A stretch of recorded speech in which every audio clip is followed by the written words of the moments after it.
Welcome Audrey Beaudry with her talk title, The Inner Landscape.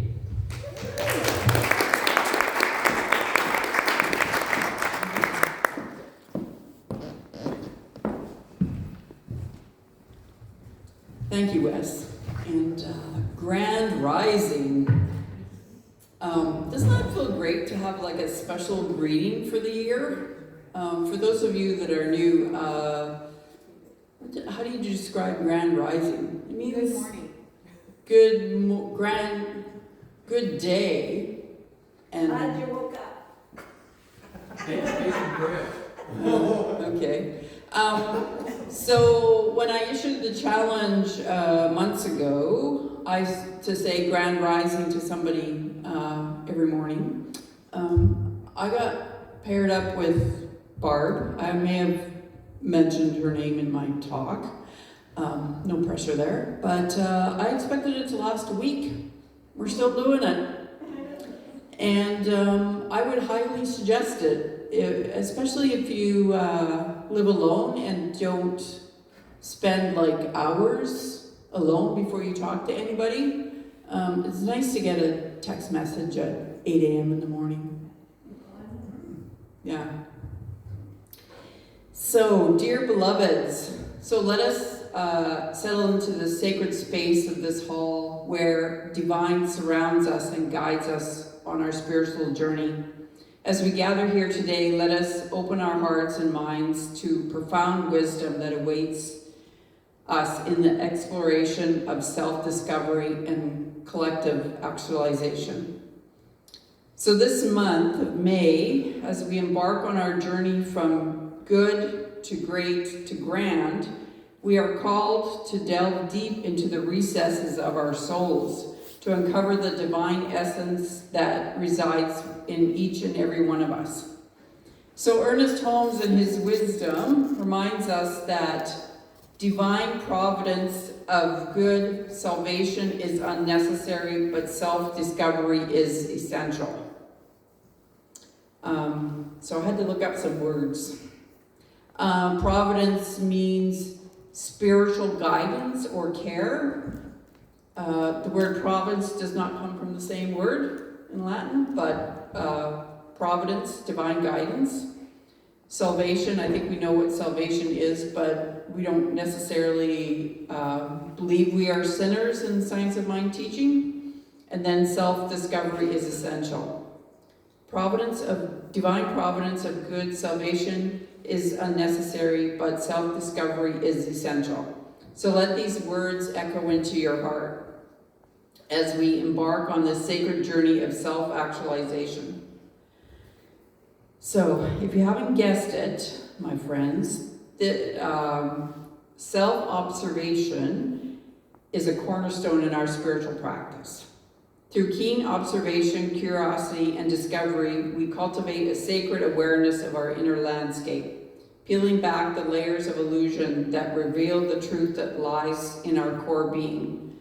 With each moment of quiet reflection, we attune ourselves to the whisper of the soul, which is another word for spirit, gaining insight into our thoughts, emotions, and beliefs. So let us embrace the sacred practice of observation, for it is the first step in our journey to self-realization. So currently the people participating in the Beyond Limits class have been given homework to do I Am Enough meditations. Now if that doesn't bring up self-reflection, I don't know what will. But observation alone is not enough. For my current evolution to self-actualization, I'm doing some intense work on releasing trauma from my cell's memory and adrenal gland. This is the first place that holds stress in our bodies. When I signed up for the Smart Mind, Smart Body course, I instinctively felt compelled, but not knowing why or even understanding how it worked or what it did, I needed to sign up. And it wasn't a cheap class either. I thought I don't have much trauma in my life as my ACE score is relatively low. So the ancient Rumi so eloquently asked, and you? Will you begin that long journey into yourself? Are people ready for the journey into themselves? So let us embrace curiosity as our guiding light, leading us ever deeper to the mysteries of our being. Let us question, let us explore, let us seek out the truth that lies beyond the veil of subconsciousness. So, as we are probably aware, curiosity is a catalyst for growth and expansion as we pay close attention to our inner landscape. In an act of releasing trauma, little did I know that I would be thinking about why spending the first 8 days of my life in an incubator affects my sense of connection and how that is affecting my I am a not enough demeanor and overthinking. Do not worry, since learning, and more so teaching the science of mind principles, connection to the one and people is something I don't often struggle with anymore.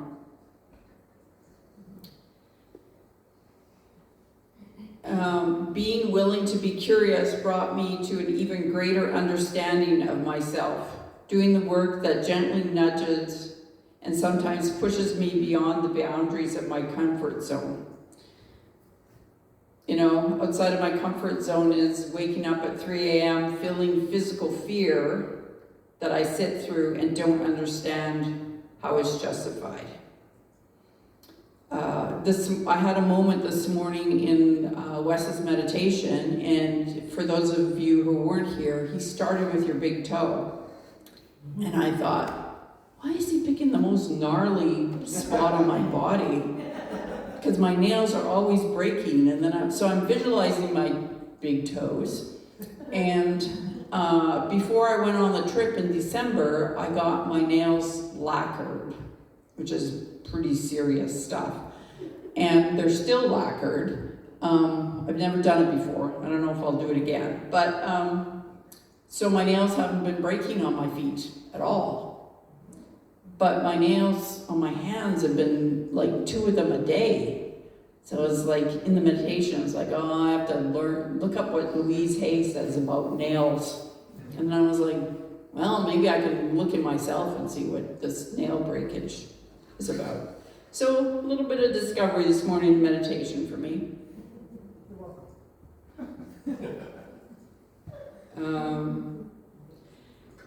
So when we begin to approach life with an open and curious mind, we invite our new experiences, ideas, and perspectives into our existence. It invites us to embark on a journey of self-discovery, developing in the depths of ourselves and exploring the layers of our systems of thoughts and belief. By nurturing our curiosity, we remain open to experience life, allowing us to evolve, transform, and expand our awareness. Through our willingness to stay curious, even when it may be challenging, we unlock the doors to wisdom, insight, profound spiritual truth that we may have never thought possible. My second favorite person, after Ernest Holmes, to quote in my talks is Albert Einstein. And on this topic, he says, intelligence has little to do with the road to discovery. There comes a leap in consciousness, call it intuition or what you will. The solution comes to you and you don't know how or why. All great discoveries are made in this way.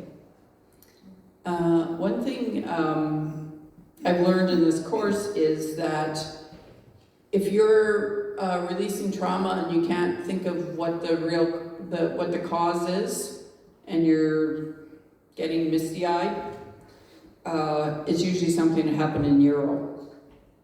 Just food for thought there.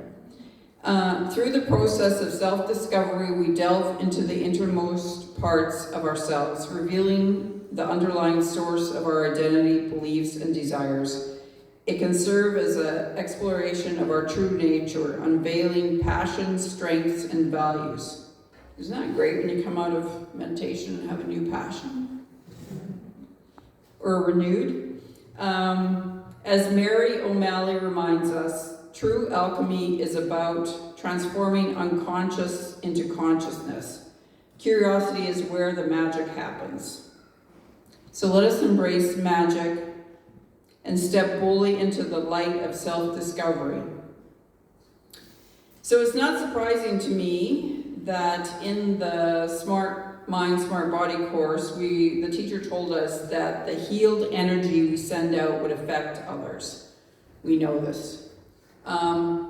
This inspires me to continue this life-changing work as others in my household need to release from family traumas.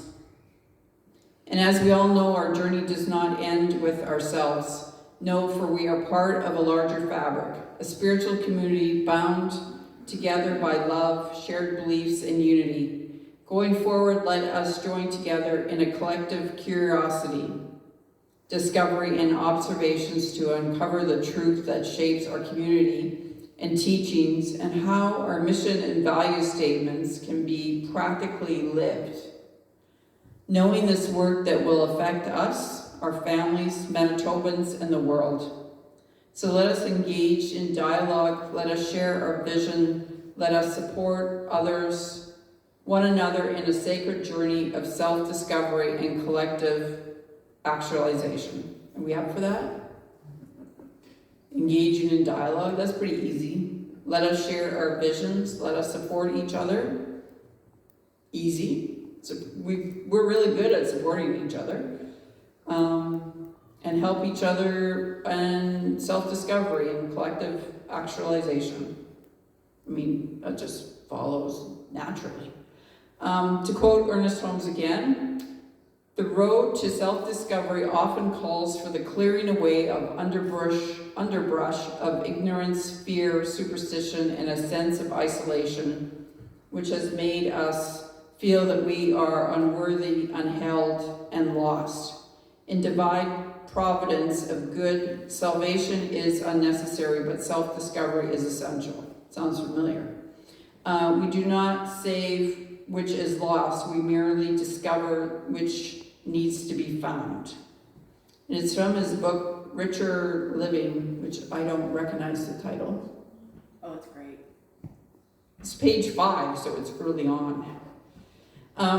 So one last quote by Brene Brown, which is a contemporary favorite we have here.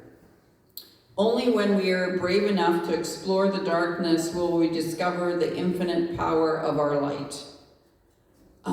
Very interesting example. Wes brought another stained glass piece today, and when I came in before meditation, he had it laying on the table. It's a feather in the third window there. And he had it on the table, and it was like this murky, browny black.